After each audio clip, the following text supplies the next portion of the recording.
আলাইকুম। আজকের ভিডিওতে আমরা আলোচনা করার চেষ্টা করব এইচএসসি পরীক্ষা 2025-এর মনোবিজ্ঞান দ্বিতীয় পত্রের প্রশ্নের সমাধান। তাই ভিডিওটি না টেনে সম্পূর্ণ দেখতে থাকুন।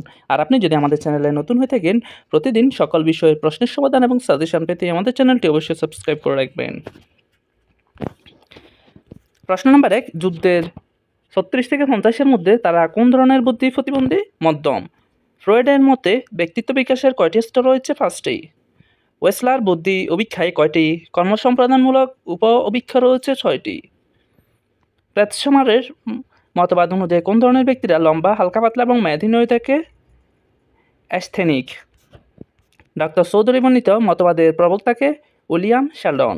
ডক্টর রহমান বর্ণিত অভিক্ষার বৈশিষ্ট্য হলো 1 ও 2 হবে। ব্যক্তিত্বের মনস্তাত্ত্বিক প্রকারভেদকে প্রদান করেন কার্ল ইয়ং। ম্যাটার্ক বলতে ক্যাটেল কি বুঝিয়েছেন? ব্যক্তি শিক্ষালব্ধ গুণাবলী।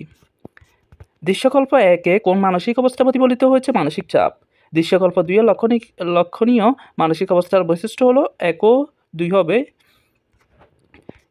আলফোর্ডের ব্যক্তিত্ব মতবাদ অনুসারে সংলক্ষণ কত প্রকার? 3 প্রকার।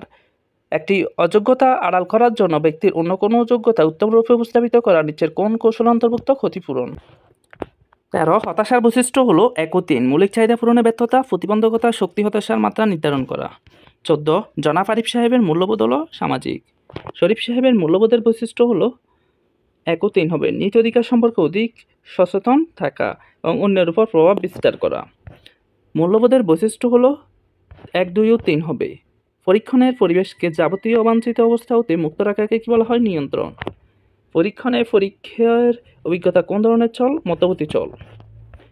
নামিরা বর্ণিত চলটি হলো মধ্যবর্তী চল। মুনতাহা বর্ণিত চলের বৈশিষ্ট্য হলো 1 ও 2। সর্বপ্রথম বুদ্ধি অভিক্ষা কখন প্রণীত হয়? 1905 সালে। বিনেশিমু বুদ্ধি অভিক্ষার বৈশিষ্ট্য হলো 2 ও 3 হবে এখানে। কোন মনোবিজ্ঞানী বুদ্ধিকে উদ্দীপনাভাবে কাজ করা যায়, যুক্তিপূর্ণভাবে চিন্তা করা যায় এবং পরিবেশের সাথে উপযুক্তভাবে মোকাবিলা করা যায় হিসাবে বিবেচনা করেছেন? ডেভিড ওয়েসলার। রনির কত? 120। জনির আচরণের বৈশিষ্ট্য হলো 1 ও 3 হবে।